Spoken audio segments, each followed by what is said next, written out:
naš Zabrđanin, ljekar, humanista i nadam se veliki čovjek, dr. Mirovan Đakić.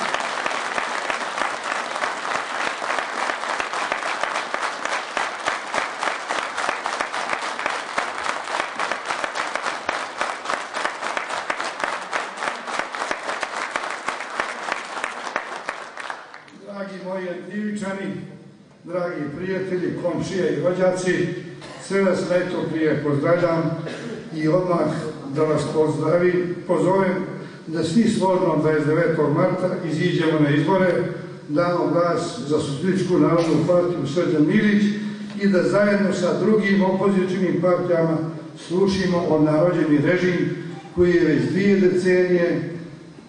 dvije decenije urušava sve najsvetlije i sve najvrednije u Crnoj Gori. Iskrivljuje nam istoriju, ruši nam tradiciju, uvodi nam novi jezik i novu crkvu, podijeli državotvorni narod, sve zavadi brata sa bratom, samo da bi vladao. Da bi u tom svom naumu uspio, znamo čime se sve koristio aktuelni režim. Za vrijeme izbora u Crnoj Gori se razvija specijalna trgovina.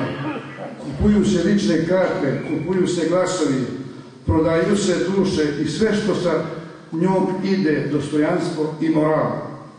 Ako nije nikada bilo organizovanog otkupa poljoprivrednih proizvoda, voća i stoke u ovim krajima, organizovani otkup ličnih karata i kupovine glasova je itekako bilo.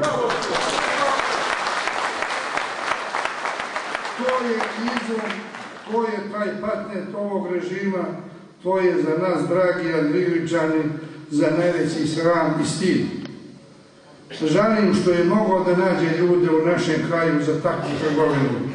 No, narod kaže, nije veliki onaj koji daje, već onaj koji se ne prodaje. U tom proteklom vremenu vi ste bili heroji i žrtve, pobjednici i poraženi, ali u porazu dostojanstveni i nikada nijeste poklekli. I kad je režim pobjeđivao, narod u cjelini je gubio, čak i većina onih koji su ga glasali.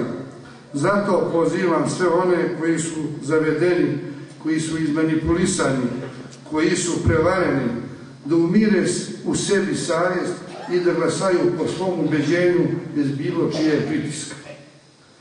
Za vrijeme vladavine ovog režima Socijalistička narodna partija, dragi Andrijevičani, bila i ostaće sa časnim i poštenim ljudima, kakve srećemo ovih dana diljem Crne Gore i koje vidim danas u ovoj sali.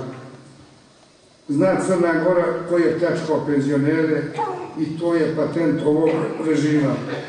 I to je za veliki stid. Zna se ko je razobličio i uhvatio krađu, to je Sempreg. Zna Crna Gora koje radnike je stjerao na ulicu i doveo na rubu propasti i koji je opljačkao kolektive po Crnoj Gori i prelio društveno bogatstvo u svoje džepe. Zna se ko je i zbog čega priznao lažnu državu Kosovo i ostavio crn obraz Crne Gore za vjekove. I mnogo čega drugog ružnog ova vlast je učinila po Crnoj Gori, zna to narod.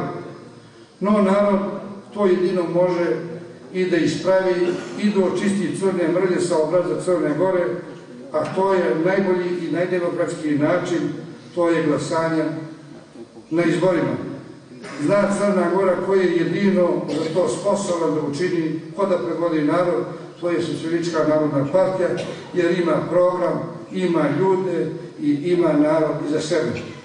Zato, dragi sugrađani, prijatelji, rođaci, složno i svi na izbore 29. marta zaokružite broj 8, Socijalistička narodna partija Srđan Milić, da bi svanulo Crnoj Gori i svim građanima. Srećno i u pobjedu.